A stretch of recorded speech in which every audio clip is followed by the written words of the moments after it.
خاص طور پر پچھلے 20 دنوں کے اندر جو پی ٹی آئی نے افواج پاکستان کا ساتھ دیا، اس ماحول کو خراب ہونے سے بچانے کے لیے ضرورت اس چیز کی ہے کہ سپریم کورٹ کے آئینی بینچ کو اس فیصلے کے لیے آزاد چھوڑا جائے۔ اگر میرٹ پر یہ فیصلہ پی ٹی آئی کے حق میں ہو سکتا ہے تو دے دیں۔ اس کا مطلب اسٹیبلشمنٹ انٹرفیئر نہیں کر رہی، لیکن کیونکہ وہ ججز شہباز حکومت کے لگائے ہوئے ہیں تو کہیں نہ کہیں ان ججز کے ریمارکس، باڈی لینگویج، ان کے سوالات، خاص طور پر مسرت ہلالی، یہ ان 3 رکنی بینچ کے اندر بھی تھی جس 3 رکنی بینچ نے پی ٹی آئی سے ان کا بلہ چھینا تھا۔ قاضی صاحب اس بینچ کی سربراہی کر رہے تھے اور مسرت ہلالی اس بینچ کے اندر شامل تھیں۔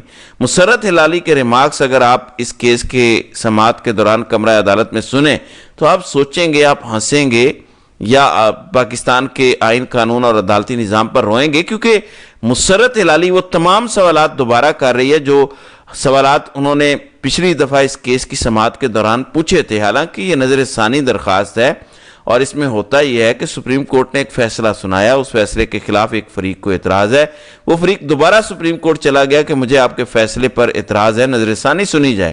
نمبر 1، نظر ثانی درخواست کو اس سے بڑا بینچ سنتا ہے جتنا اس سے پہلے مین بینچ کو سن رہا ہوتا ہے، یعنی 13 رکنی بینچ تھا۔ یہ بھی پاکستان کی تاریخ میں پہلی دفعہ ہے کہ ایک فیصلہ سپریم کورٹ کا 13 رکنی بینچ دے رہا ہے اور اس کی نظر ثانی 11 رکنی بینچ سن رہا ہے۔ بہرحال ہو یہ رہا ہے پاکستان میں، کیونکہ 26ویں آئینی ترمیم کے بعد سپریم کورٹ کو کنٹرول کیا گیا ہے۔ اب سپریم کورٹ کے کچھ ججز کی باڈی لینگویج یہ بتا رہی ہے کہ وہ چاہ کر بھی اس کیس کا فیصلہ پی ٹی آئی کے خلاف نہیں دے سکتے، کوئی نہ کوئی آئینی رستہ ججز کو بھی تلاش کرنا ہے نا پی ٹی آئی سے مخصوص نشستیں چھیننے کے لیے۔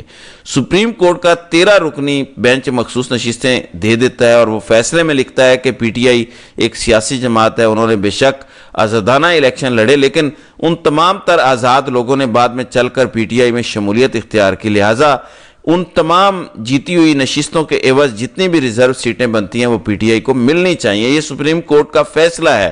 اب اگر کسی جج نے اس فیصلے کو تبدیل کرنا ہے تو کوئی نہ کوئی قانونی نقطہ، کوئی نہ کوئی قانونی پیچیدگی ڈالنی پڑے گی فیصلے کے اندر، تو ہی فیصلہ تبدیل ہو سکتا ہے۔ اب آئین پاکستان کو تو آپ بدل نہیں سکتے، اسی وجہ سے کئی ججز کی باڈی لینگویج، مثلا جمال خان مندوخیل قاضی کے قریب ترین ساتھیوں میں ان کا شمار ہوتا ہے، اگر مندوخیل کے ریمارکس آپ سنیں تو آپ کو پتہ چلتا ہے کہ وہ پی ٹی آئی سے سیٹیں چھیننا چاہتے ہیں، لیکن ان کے پاس کوئی قانونی رستہ نہیں ہے، وہ کوئی نہ کوئی ایسا ریمارک دے جاتے ہیں جو پی ٹی آئی کے حق میں جا رہا ہے، جو یہ بتا رہا ہے کہ پی ٹی آئی کو سیٹیں ملیں گی۔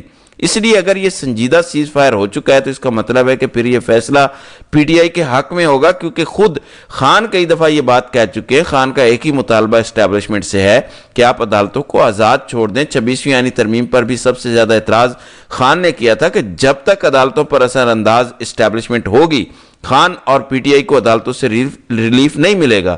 خان نے تو یہ بھی کہا کہ میں عدالتوں کے ذریعے باہر آنا چاہتا ہوں، میں کسی ڈیل یا کسی پرول کے ذریعے رہائی نہیں حاصل کرنا چاہتا۔ تو ٹیسٹ کیس ہے مخصوص نشستوں والا۔ اب مخصوص نشستوں والا کیس وہ ہے جس کا آلریڈی فیصلہ پی ٹی آئی کے حق میں آ چکا ہے، یعنی ججز کو کوئی زیادہ محنت نہیں کرنی، اسٹیبلشمنٹ کو محنت نہیں کرنی، صرف اسٹیبلشمنٹ کو انڈیپینڈنٹ رہنا ہے۔ سپریم کورٹ کے ججز کو بھی کوئی موقع نہیں مل رہا کہ وہ کسی طریقے سے اس فیصلے کو چینج کریں، کیونکہ بے انتہا قانونی پیچیدگیاں ہیں۔ ظاہر ہے سپریم کورٹ کے 8 ججز نے یہ فیصلہ تحریر کیا ہے کہ پی ٹی آئی مخصوص نشستوں کی حقدار ہے۔ آپ کیسے اس فیصلے کو تبدیل کر سکتے ہیں؟ اگر آپ نے اس فیصلے کو تبدیل کرنا ہے تو آپ کو کوئی نہ کوئی لاجک یا منطق چاہیے ہوگی۔ اس لیے میں آپ کو بتا رہا ہوں انفارمیشن کی بنیاد پر، تجزیوں کی بنیاد پر، کہ باخبر صحافی یہ کہہ رہے ہیں کہ کانفیڈنس بلڈنگ میز کے طور پر مخصوص نشستیں پی ٹی آئی کو دی جائیں گی۔ دیکھیں سپریم کورٹ کے 11 ججز اس فیصلہ سن رہے ہیں، کسی ایک جج میں بھی یہ یعنی ہمت نہیں ہے کہ الیکشن کمیشن کے وکیل سے یہ سوال ہی کر دیں کہ 1 سال پہلے ہمارے ساتھی ججز نے اس کیس کا فیصلہ سنایا، آپ کی ذمہ داری تھی الیکشن کمیشن کی اس کیس کے فیصلے پر عمل درآمد کرانا، ابھی تک اس کیس کے فیصلے پر عمل درآمد کیوں نہیں ہوا؟ اب اس کیس کے اندر ایک نیا بلنڈر مارا گیا ہے، نظر ثانی کی درخواست ہے۔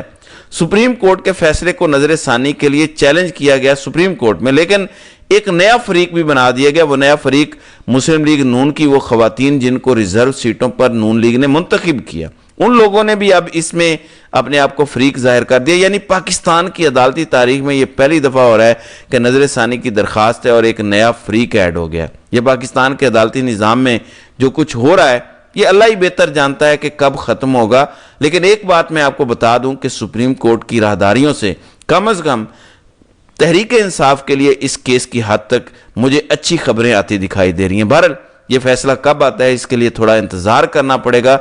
تو ناظرین کرام، آپ کی اس ویڈیو کے حوالے سے کیا رائے ہے؟ آپ اپنی رائے کا اظہار کامنٹ سیکشن میں ضرور کیجیے گا۔